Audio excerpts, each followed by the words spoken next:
제가 우리 신대원에서 공부할 때의 일이었습니다. 제가 성교학과 주간으로 새로 체포를 인도하는 주간이 있었습니다. 성교학과 주간 예배라 많이 떨리고 긴장이 되었습니다. 성경 봉독을 마치고 성교학과 학생들이 나와서 특성하는 시간이 있었습니다. 성교학과라는 이름 때문에 어떤 곡을 정해서 특성을 하나 고민이 많은 시간이었습니다. 여러 가지 생각을 하던 중 머리에 딱 하고 떠오르는 곡이 생각이 났습니다. 바로 히즐이라는 가수가 이 집에 수록된 사람을 살리는 어부라는 곡이었습니다. 성교학과에 딱 맞는 곡이라고 생각하고 특성을 준비하였습니다. 우리 사람을 살리는 어부의 가사는 이렇게 시작이 됩니다. 밤이 맞도록 수확도 없는 지친 어부에게 주님은 찾아오셨네. 깊은 바다로 너는 나아가 그물을 던져라. 그 음성에 순종했네.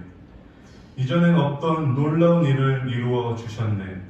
주님 오늘도 그때와 같이 우리를 찾아오시네. 내가 너희로 사람을 낚는 어부가 되게 하리. 저 죽어가는 영혼 살리는 내가 너희로 사람을 낚는 어부 되게 하리. 사람을 살리는 어부. 주님 오늘도 말씀하시네. 내 그물을 던져 죽어가는 영혼 살리라. 보잘것없는 내게 주시는 그 음성을 듣네. 그 음성에 순종하리. 갇혀있던 자 상한 영혼을 일으켜 주시네. 주님 오늘도 나를 통하여 그 일 행하시네. 내가 너희로 사람을 낚는 어부 되게 하리. 저 죽어가는 영혼 살리는 내가 너희로 사람을 낚는 어부 되게 하리. 사람을 살리는 어부. 내가 너희로 사람을 낚는 어부 되게 하리. 저 죽어가는 영혼 살리는 내가 너희로 사람을 낚는 어부 되게 하리. 사람을 살리는 어부. 사람을 살리는 어부. 이 가사의 내용처럼 오늘 우리가 읽은 마가복음 1장 16절에서 20절 말씀은 우리가 너무나 잘 알고 있는 말씀입니다. 바로 예수님께서 제자를 부르시는 내용입니다. 예수님께서 갈릴리 해변을 지나가며 시몬과 그 형제 안드레가 금을 던지는 것을 보셨습니다. 그리고 예수님께서 조금 더 걸어가시니 야고보와 그 형제 요한의 배에서 금을 깁는 장면이 보였습니다. 그런데 예수님께서 지금 보고 계신 장면은 당시 갈릴리 해변을 지나갔던 사람들이 너무나 흔히 볼 수 있는 장면이었습니다. 당시 갈릴리 해변에서 살던 사람들에게 어부는 가장 안전하고 가장 안정적인 직업이기 때문이었습니다. 그래서 어부라는 직업은 몇 세대를 이어 가업이 되었고, 그래서 본문에서는 서로 형제인 베드로와 안드레 그리고 야고보와 요한이 함께 어부의 일을 했던 것으로 묘사하고 있습니다. 심지어 야고보와 요한은 그의 아버지와 함께 그물을 깃고 있으니 그들은 어부를 가업을 하고 있었습니다. 베드로와 안드레, 야고보와 요한은 갈릴리 해변에서 함께 살아가던 여러 이웃과 마찬가지로 어부라는 가업을 이으며 그렇게 평범한 일상을 살아가고 있었습니다. 첫째로 사람을 낚는 어부는 영혼을 주님께 인도하는 것을 말하고 있습니다. 이 말씀은 제자들뿐만 아니라 오늘날 우리의 삶 속에서도 적용되는 말씀입니다. 주님께서 승천하시기 전에 그러므로 너희는 가서 모든 민족을 제자로 삼아 아버지와 아들과 성령의 이름으로 세례를 베풀고 내가 너희에게 분부한 모든 것을 가르쳐 지키게 하라. 마태복음 28장 19절에서 2절 말씀에 기록되고 있습니다. 꼭 명령하셨기 때문입니다. 주님은 12 제자를 택하시고 그들을 통해 또 다른 제자들을 부르시며 같은 명령을 주신 것입니다. 우리 역시 사람을 낚는 어부로 영혼을 구하는 사람으로 부르셨습니다. 예수께서 이르시되 나를 따라오라. 내가 너희로 사람을 낚는 어부가 되게 하리라 하시니 영혼들은 구원하는 일에 하나님께서는 제자들을 택하시고 부르셨습니다. 이에 12를 세우셨으니 이는 자기와 함께 있고 있게 하시고 또 보내사 전도도 하며 귀신을 내쫓는 권능도 가지게 하려 하심이더라. 주님께서 12 제자들을 세우시고 자신과 함께 있게 하시며 보내시고 전도하게 하신 것입니다. 우리 모든 믿는 사람은 주님을 믿고 나서 다른 사람들에 대해 관심을 두게 됩니다. 가족과 이웃을 향해 불쌍히 여기는 마음이 있습니다. 주님께서 우리에게 주신 마음입니다. 지옥에 가게 될 운명인 사람들을 구하는 일이 우리에게 주어진 것입니다. 어떤 사람들은 하나님께서 놀라운 이적을 보여주신다면 사람들이 많이 믿지 않겠느냐고, 왜 주님은 사람들을 통해 전도하게 하시냐고 말하고 있습니다. 그러나 주님은 제자들을 하나님의 동역자로 세우셨다고 말씀하고 계십니다. 우리는 하나님의 동역자들이요 너희는 하나님의 밭이요 하나님의 집이니라. 그런즉 누구든지 그리스도 안에 있으면 새로운 피조물이라. 이전 것은 지나갔으니 보라 새 것이 되었도다. 모든 것이 하나님께서 났으며 그가 그리스도로 말미암아 우리를 자기와 화목하게 하시고 또 우리에게 화목하게 하는 직분을 주셨으니 우리를 하나님의 대사로 부르셨다고 말씀하고 계십니다. 하나님은 제자들을 부르셔서 영혼들을 인도하시는 일에 사용하였습니다. 우리를 구원하셔서 주위에 있는 사람들을 인도하도록 하신 것입니다. 그러나 너희는 택하신 족속이요 왕같은 제사장들이요 거룩한 나라요 그의 소유가 된 백성이니 이는 너희를 어두운 데서 불러내어 그의 기이한 빛에 들어가게 하신 이의 아름다운 덕을 선포하게 하려 하심이라. 우리를 구원하신 목적이 믿지 않는 사람들에게 복음을 증거해서 그들을 주님께 인도하게 하신 것입니다. 이것은 막중한 임무이며 우리에게 놀라운 특권이 아닐 수 없습니다. 그러나 우리는 영혼을 주님께 인도하는 일에 대해 잊어버리고 살 때가 많이 있습니다. 낚시하는 사람들은 보면 어떤 사람들은 열심히 고기를 잡지만 어떤 사람들은 옆에서 술을 먹고 떠들어 오히려 고기를 쫓아내는 모습도 보이고 있습니다. 그리스도인들도 그런 것 같습니다. 어떤 그리스도인들은 영혼들을 주님께로 이끄는 데 노력하지만 어떤 이들은 그 반대의 일을 하고 있습니다. 그들이 불친절한 행동, 주님의 사랑을 본받지 않은 삶으로 주님께서 오는 자를 오히려 쫓아내는 일을 하는 것입니다. 주님은 우리의 역시 사람을 낳는 업으로 부르셨다는 것을 잊지 마시기 바랍니다.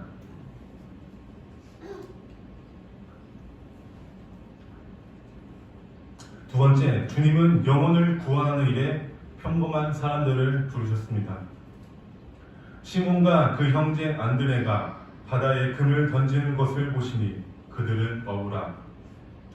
그들은 당시 유명한 학교에 다녔거나 훈련을 받은 사람들이 아니었습니다. 평범한 지역을 가진 뱃사람이었습니다. 주님은 그런 사람을 부르셔서 영혼을 인도한 일을 맡기신 것입니다. 우리 중에서도 농사를 짓는 분도 있고 직장에 다니는 분, 그리고 또한 가정주부, 작은 회사를 경영하는 등 다양한 직업을 가지고 있습니다. 베드로, 안드레, 요한을 부르신 것 같이 우리도 평범한 사람들을 부르셔서 주님 일에 쓰시는 것입니다. 주님께서 구원하신 사람들은 우리가 보기에 배움이 없거나 가난하거나 멸시받는 천한 사람이었습니다. 당시나 지금이나 가난한 사람, 없는 사람을 부르셔서 주님의 일꾼으로 사용하고 계십니다. 형제들아 너희를 부르심을 보라. 육체를 따라 지혜로운 자가 많지 아니하며 능한 자가 많지 아니하며 분별 좋은 자가 많지 아니하도다. 주님께서 세상에 미련한 것들을 택해 지혜 있는 자들을 부끄럽게 하셨다고 하셨습니다. 물론 모든 사람은 베드로처럼 한 번 설교를 했을 때 3에서 5천 명이 구원받는 역사가 일어나서 서영하신 것은 아닙니다. 당시에도 모든 제자가 그랬던 것은 아닙니다. 사람마다 주님께서 주신 달란트와 은사, 영역이 다릅니다. 주님께서 귀신 들린 사람을 구해 주셨을 때 그는 주님과 함께 있기를 원했지만 주님은 집에 가서 너희 친족들에게 내게 일어난 일을 구하라 하고 말하고 계십니다. 오늘날에도 어떤 이는 선교사로 부르시고 어떤 이는 큰 교회에 설교하게 하시며 어떤 사람은 가족과 이웃을 인도하는 일을 맡기시는 것입니다. 주님께서 우리에게 주신 명령에 충실히 한다면 우리는 어디든지 그 일을 할 수 있습니다. 18절 말씀에 곧 그물을 버려두고 따르니라. 이것은 제자들의 결단이었습니다. 그들은 예수님에 대한 소문을 듣고 그 능력을 보았으며 주님이 하나님의 아들이심을 믿었습니다. 자기 가족과 직장을 버리고 주님을 따라가는 것은 쉽지 않은 일입니다. 그러나 그들은 영혼을 구하는 일에 즉시 결단하고 모든 것을 버리고 주님께 순종하기로 결단하였습니다. 물론 주님께서 오늘날 우리에게도 주님을 믿자마자 전도를 위해 직장을 버리라고 하신 것은 아닙니다. 그러나 분명한 것은 주님께서 우리를 구원하신 것이 영혼을 인도하기 위함이라는 사실입니다. 이런 결단은 바로 해야 합니다. 제가 주님의 말씀에 따라 살겠습니다. 영혼을 주님께 인도하겠습니다. 라는 결단을 말하고 있습니다. 이것이 바로 제자들이 특별했던 점입니다. 그들은 말씀에 즉시 순종하였습니다. 또한 부자 청년은 주님께서 내 가진 것을 다 팔아 가난한 사람을 구제하고 나를 따르라 라고 했을 때 근심하고 떠나갔습니다. 그때 베드로는 보소서 우리가 모든 것을 버리고 주를 따랐나이다 라고 말하고 있습니다. 제자들은 주님을 따르고 영혼을 인도하는 것에 일생의 가치를 부여했습니다. 고기를 잡고 살아가는 것보다 자기 부모를 모시는 것보다 영혼을 구원하고 주님을 따르는 것이 가장 중요한 일이라고 생각했던 것입니다. 오늘날 우리는 무엇을 가장 중요한 일이라고 생각하고 있습니까? 영혼을 주님께 인도하는 것이 얼마나 중요한 일입니까? 우리는 말씀을 깨닫는 것을 말씀에 순종했다고 생각하기 쉬운데 그것은 잘못된 생각입니다. 제자들도 주님께서 나를 따라오라고 했을 때 그저 말씀이 옳다고 인정함으로 끝나버릴 수도 있었습니다. 어떤 사람은 실제로 자신에게 일이 있어서 주님을 쫓을 수 없다고 말했습니다. 그러나 제자들은 그렇게 하지 않았습니다. 오늘날 우리의 문제점은 참 많은 말씀을 듣고 말씀이 무슨 의미인지는 알지만 제자들처럼 순종하지 않는 것입니다. 사람들은 사랑하고 영혼을 인도하는 일을 위해 우리의 삶을 투자하겠다고 생각하지 않는 것입니다.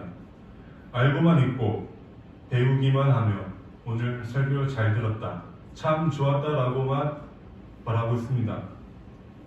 그 말씀에 순종하지 않는 것입니다. 그러나 믿음의 선지자들은 말씀에 순종하였습니다. 아브라함은 아들을 드리라는 주님의 명령을 들었을 때 아침 일찍 일어나 아들을 데리고 모리아 산으로 갔습니다. 베드로와 사도들이 대답하여 이르되 사람보다 하나님께 순종하는 것이 마땅하니라. 많은 이들이 주님께 순종하고 있지 않습니다. 백성이 모인 것 같이 내가 나오며 내 백성처럼 내 앞에 앉아서 내 말을 들으라. 그대로 행하지 아니하니 이는 그 입으로 사랑을 나타내어도 마음으로 이익을 따름이라. 그들은 내가 고운 음성으로 사랑의 노래를 하며 음악을 잘하는 자 같이 어겼나니 내 말을 듣고도 행하지 아니하거니와. 이스라엘 백성들이 하나님 말씀에 아멘하며 듣지만 속으로는 이익을 생각해서 그 말씀을 따르지 않았다고 말씀하고 계십니다. 오늘날 우리는 그렇지 않습니까? 말씀은 들을 때는 즉시 순종해야 합니다. 마지막 세 번째, 사람을 낳는 비결에 대해 주님께서 매우 간결하게 말씀하고 계십니다. 예수께서 이르시되 나를 따라오라. 주님은 여러 기술을 가르쳐 주신 것이 아닙니다. 단순히 주님을 따라오라고 말씀하고 계십니다. 주님은 낚시 기술보다 낚시꾼이 어떤 사람이 되어야 하는가에 더 주목하셨던 것입니다. 많은 교회에도 전도 훈련이나 기술을 가르칩니다. 물론 그것도 중요합니다. 그러나 주님은 그보다 영혼들을 인도하시는 사람들이 어떠해야 하는가에 더 중점을 두고 계십니다. 제자들을 3년 반 동안 훈련하시면서 사람들을 사랑하는 법, 섬기는 법을 가르치셨고 친히 본을 보이셨습니다. 주님께서 제자들과 예루살렘으로 가시는데 사마리아 사람들이 주님을 영접하지 않았습니다. 제자가 하늘에서 불을 내려 그들을 멸하기를 원한다고 하자 예수님께서는 그를 꾸짖으셨습니다. 주님은 사마리아 사람들, 죄인으로 알려진 창녀, 세리들을 사랑하시고 그들과 함께 하셨습니다. 함께 식사하시고 그들이 친구들과 함께 하셨습니다. 그들과 함께 식사하시고 그들의 친구들과 함께 하셨습니다. 여러 남편이 있던 여인을 받아들이셨고 주님께서 모든 세리와 죄인들의 말씀을 듣기 위해 나았습니다. 죄인들은 사랑하고 섬기는 것을 가르치는 것입니다. 주님은 사람을 섬기는 사랑할 것을, 거룩한 삶을 살 것을 가르치고 계십니다. 그것이 영혼들을 인도하는 낚시꾼들의 본이었습니다. 저는 이런 말씀을 보면서 우리는 왜 전도하기 힘든가에 대한 답을 찾을 수 있었습니다. 우리가 예수님을 따라가지 않기 때문입니다. 영혼은 얼마나 많이 주님께 인도하는가 하는 것을 주님께서 각자에게 주신 분량대로 될 것입니다. 그러나 우리는 일생을 통해 만난 사람 중 몇이라도 주님께 인도하고 소개하는 일을 해야 할 것입니다. 어떻게 주님께 인도할 수 있을까 고민을 해야 할 것입니다. 어떤 목사님 가정의 생활의 목표를 이웃을 내 몸과 같이 사랑하겠다고 정했다고 합니다. 가족들끼리 하루에 3번씩 칭찬해주기, 일주일에 한 번의 동네 쓰레기 줍기로 정하고 실천하신다고 말하고 계십니다. 저 역시 동네에 쓰레기들이 있는 그것을 제대로 처리하지 않는 것에 대한 불평만 했지만 제가 그것을 채울 생각은 하지 않았던 것 같습니다. 이것은 실질적으로 이웃을 사랑하고 영혼을 구하는 일입니다. 미국에 있는 어떤 분은 10,000명 정도 되는 도시에 살다가 돌아가셨는데 그분이 장례식에 그 도시 사람들이 가게 문을 닫고 참석했다고 합니다.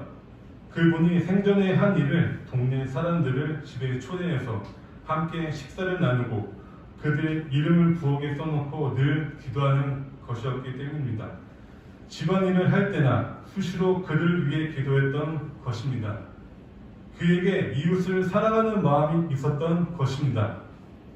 일생을 살면서 믿지 않는 사람들에게 어떤 영향을 끼쳤느냐가 매우 중요합니다.